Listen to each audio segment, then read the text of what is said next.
Hello, my name is Atanas Kiryakov, and I'll provide you an overview on how RDF overtook the advantages of property graphs in the recent years and what are the key benefits that it still has and bears for knowledge graph applications.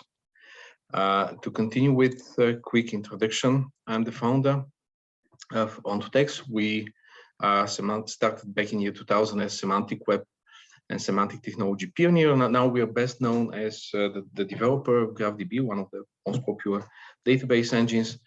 We are an enterprise knowledge graph thought leader, and we enjoy being the center of an ecosystem of more than 20 partners, all the way from portfolio partners, which complement our technology, to consulting and delivery partners. We are profitable and growing. We have among our customers, the leaders in many fields, like in financial services, in media and publishing, in government, aerospace, healthcare, life sciences, or infrastructure management, like Johnson Controls and Schneider Electric.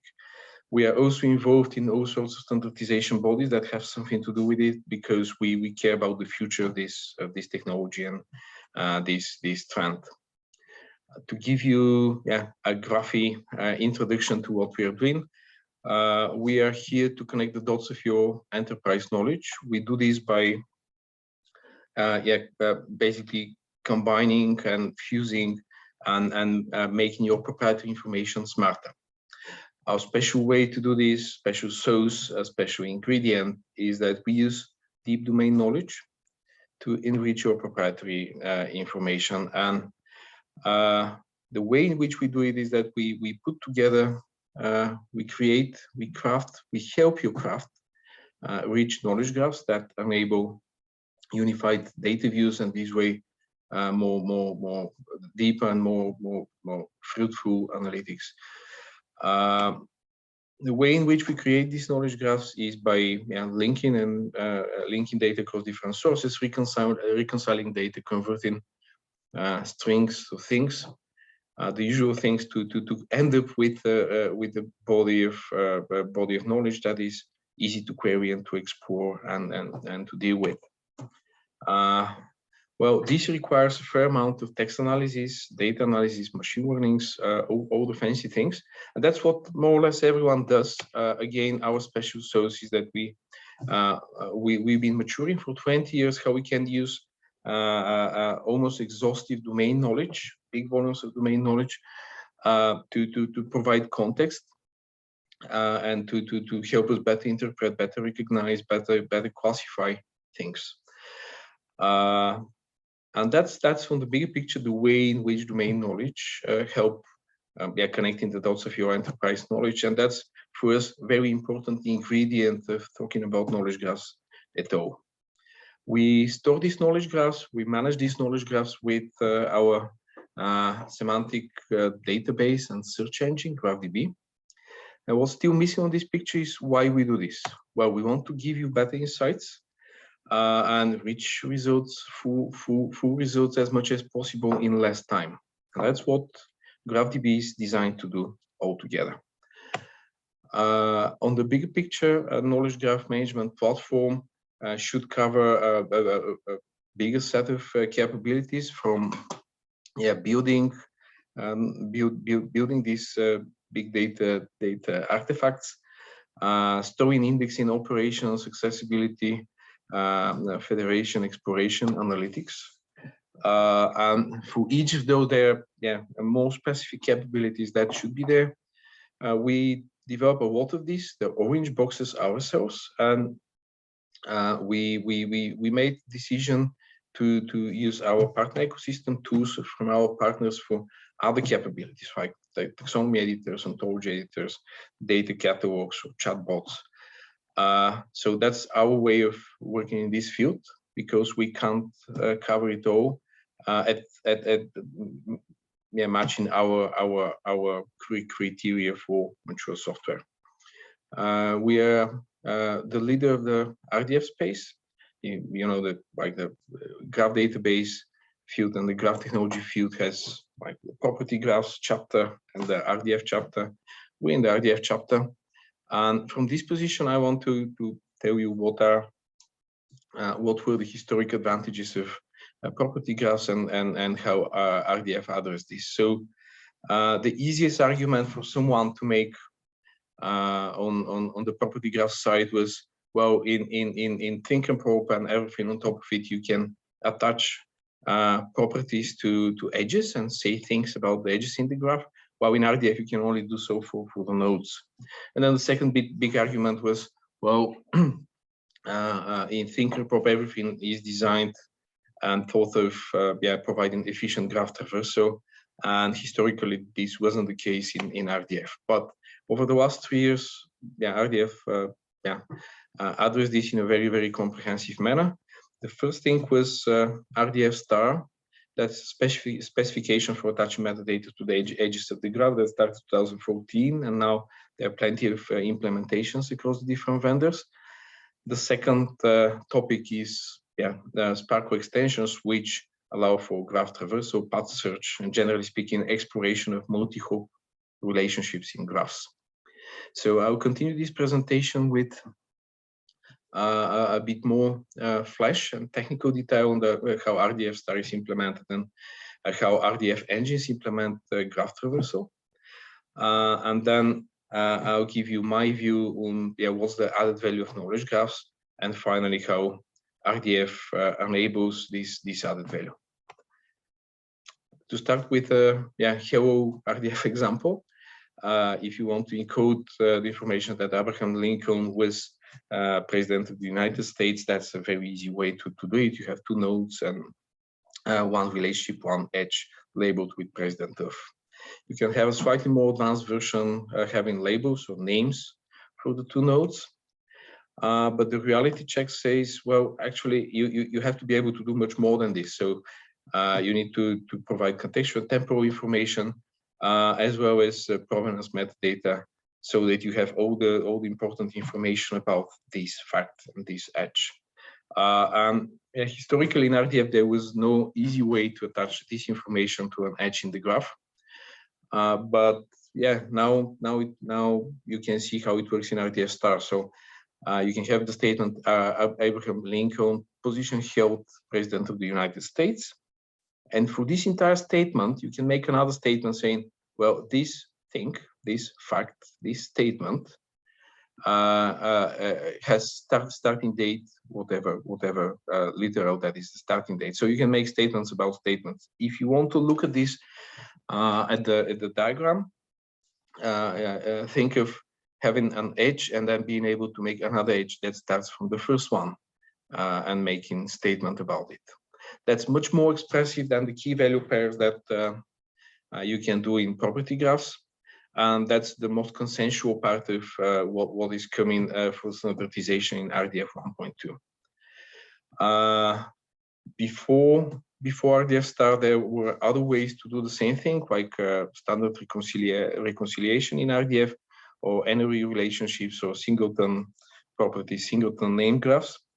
But those were not very handy. So RDF star made attach metadata to the nodes really simple.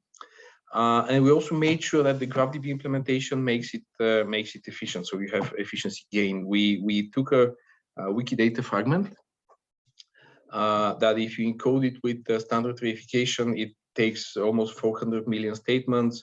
It takes a bit less than an hour to load it and so on. And if you encode the same data in RDF star, it is almost twice smaller, less statements, and it takes much less time to load, and it takes much less time on your hard drive. So we also have this RDF star support now for a couple of years, and we have some of our partners already using it. To give you a use case, Synaptica is the developer Graphite. That's one of the leading vocabulary management, taxonomy management tools. They use GraphDB to store all these taxonomies and vocabularies as SCOS data. But historically, they had problem of how they manage their access control lists. And without RDF star, expressing which users can have access to what access to which properties in which schema for what project was like what you see at the top. It was encoded with 5 different statements, and now with RDF star, it is much simpler. There are no auxiliary nodes, and you need only 3 statements to encode this information. So it's obviously much simpler. We also took care we made our homework to see how the other engines handle different corner cases, like statements about statements about statements, nested embedded triples, or how they deal with the situation. Imagine you delete a triple from your repository, and you want to maintain information about who and when deleted this one. So the statement is not there, but you should be able to keep metadata about it and this kind of thing. So we took care to address them well. So by now you should be convinced that edges and properties are covered very, very well in the RDF space. So let's move on to the graph traversal and how it is implemented. It is a computationally very complex problem. It comes in different flavors, like checking whether there is a path between 2 nodes, or finding the shortest path, or finding all paths, or the neighboring nodes and stuff like this. And what they have in common is that they're computationally heavy problems.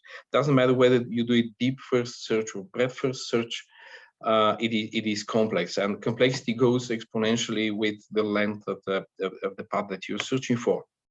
So still, there are a number of good reasons to find a way to implement it, because it's very useful for navigation or for knowledge graph analysis, supply chain management, and so on and so forth. There are plenty of use cases.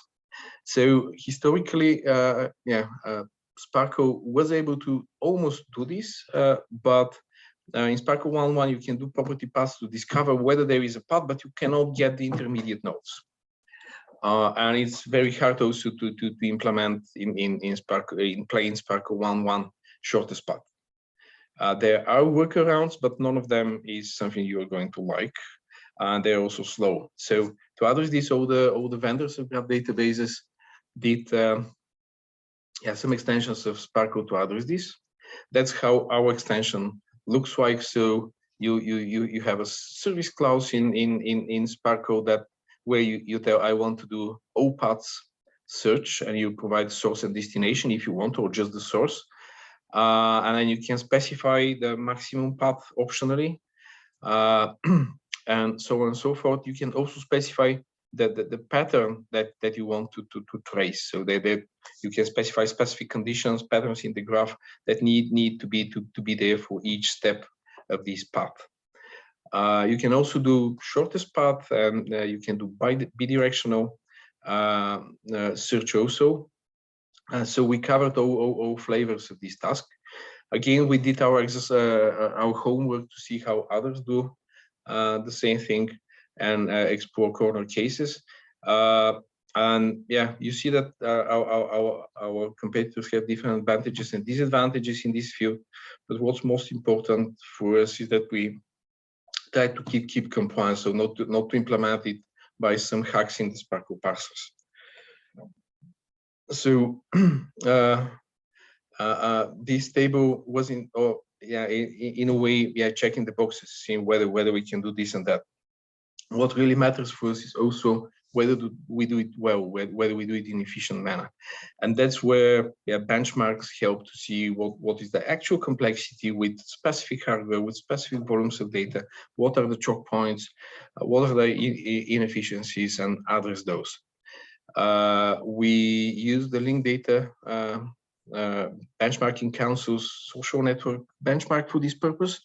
LDBC is a TPC-like industry body of the graph database vendors. Ontotext, Neo4j, CVI, we are among the founders.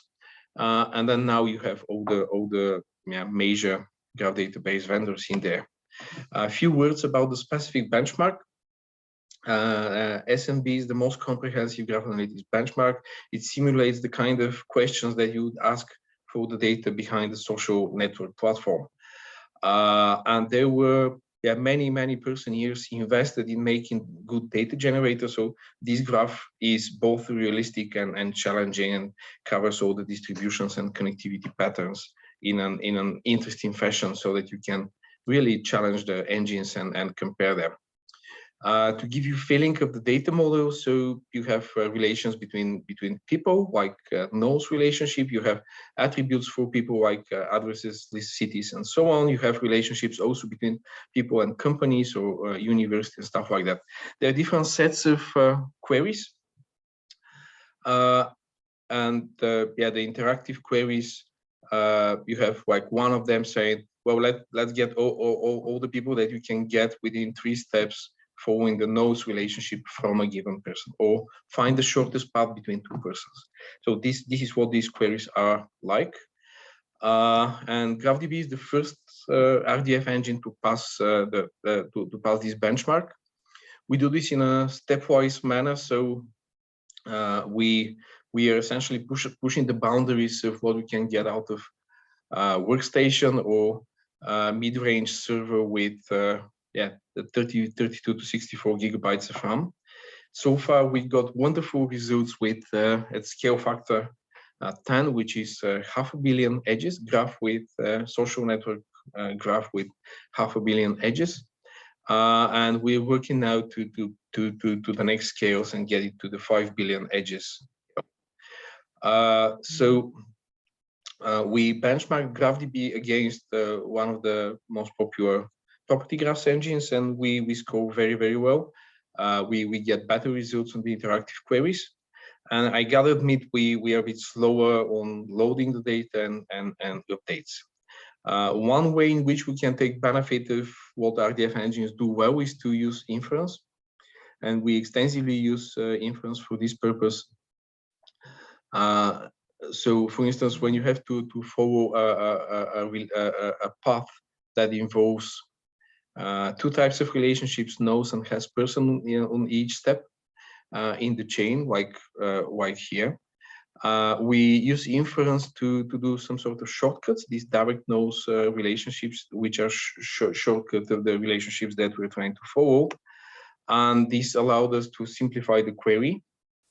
And this way, yeah, we made a query that takes half a minute, 30 times faster, and gets sub-second responses. So materialization using inference could be very, very useful for some of these tasks. So we get also the graph traversal and the finding path in the graph story covered. So let's see what the benefits, what are knowledge graphs all about and how they differ from other ways of doing similar things. So a quick quiz. Let's think a little bit on what is in common between these IT problems, these information management problems that I'll list for you. So think of a very, very big retail bank that wants to consolidate information across its IT systems to do root cause analysis whenever there is a problem, like an ATM not functioning, or a market intelligence agency that is the provides reference price for oil and gas, and they need to have a really rich set of signals about everything that may have something may impact the price of the oil and gas on some markets at some time, or a big investment advisory that wants to have the best M&A intelligence database on earth with all the companies and all the transactions and all the sections that you can do analysis by industries and technologies and so on and so forth. Or the fourth case here, building management system, consolidating the information about all sorts of systems in a big building, like the elevators, heating, ventilation, electricity, access control, and everything like that. Then finally, think of a pharma company that receives a compliance inquiry from FDA about side effects of drugs, and they gotta find relevant information in within really thousands of long reports from clinical trials of drugs. What these problems have in common is that we have proven through the years that knowledge graphs can help for each and every of those problems. And what makes them specific and complex is that, well, you need a unified view across diverse information to be able to address them. So you need to combine several databases developed in different departments from the same organization, and to also use information and extract information from documents and unstructured content.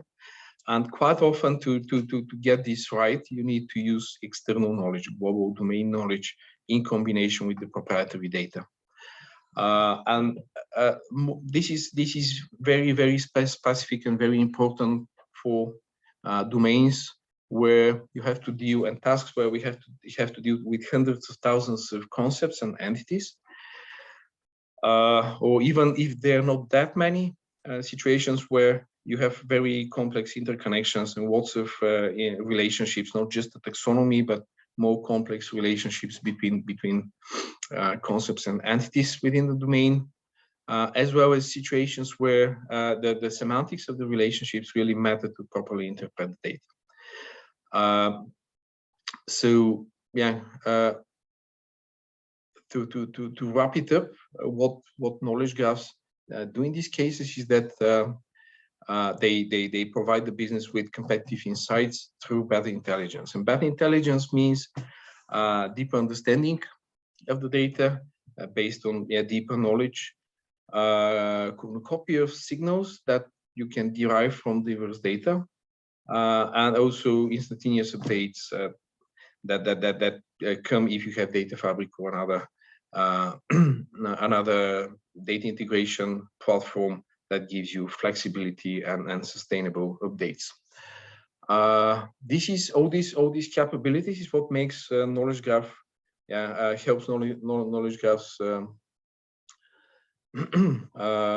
disrupt several existing information management fields like content management, data management, knowledge management, and nowadays more and more from business process management and automation, industry and infrastructure, and manufacturing. So you see that on the terminal nodes of this map or graph, you have plenty of different applications that we have seen knowledge graphs being successful for. So the added value to again wrap it up is that knowledge graphs can serve as a hub across different systems, data management, content management, and all sorts of metadata across them. And what's more important, we layer semantic metadata on top of all this knowledge to make it easier to use. So on the technical side, what it means in practice is point one, linking data together so that you can interpret them better, because a conceptual network of thousands of concepts can provide much more information, and computers can take much more meaning out of it as comparative tables, having the same data in tables. Then the second thing would be to overlay semantic metadata to avoid unambiguous interpretation, because when you get data from different sources, it is very likely that in a different context, the information can be misinterpreted.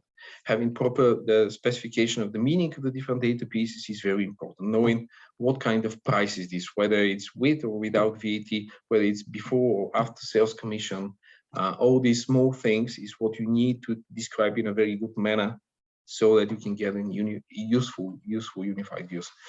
And the last thing here is that if you have a stable semantic data model and reference data, that's the way to basically have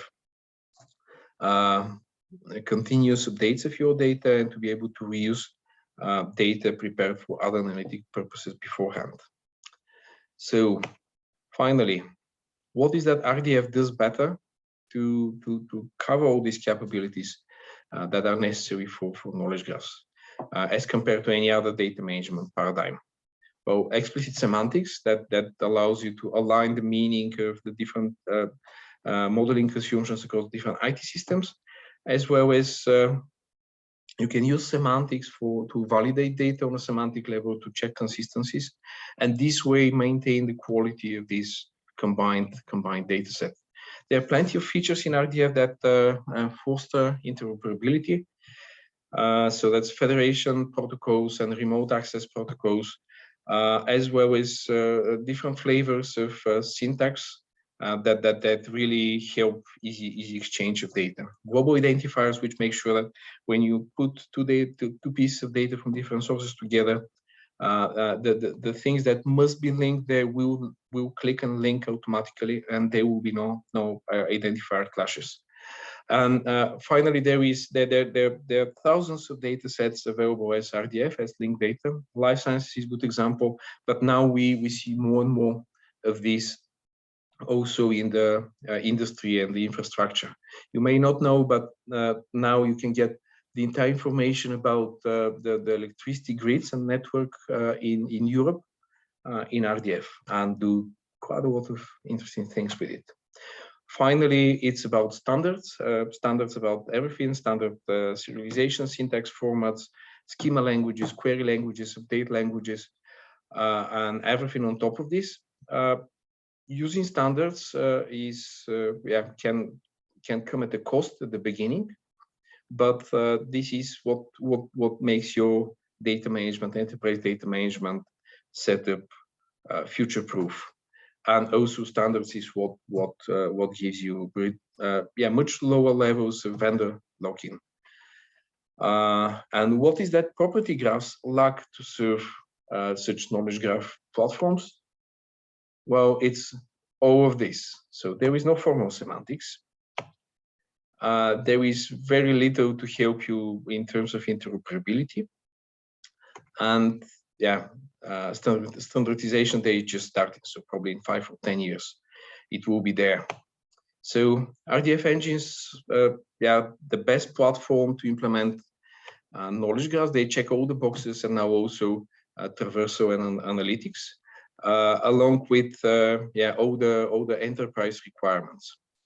And I have to be fair that there are still cases in which property graphs are better. So if you want to do some very specific programming Gremlin to explore graph, that's the way to do it. Or if you want to do really heavy analytics with petabytes of data, then you take a rack full of servers with terabytes of RAM, and again, property graphs are likely to serve you a bit better. For everything else, RDF is what you need to get your graph infrastructure right.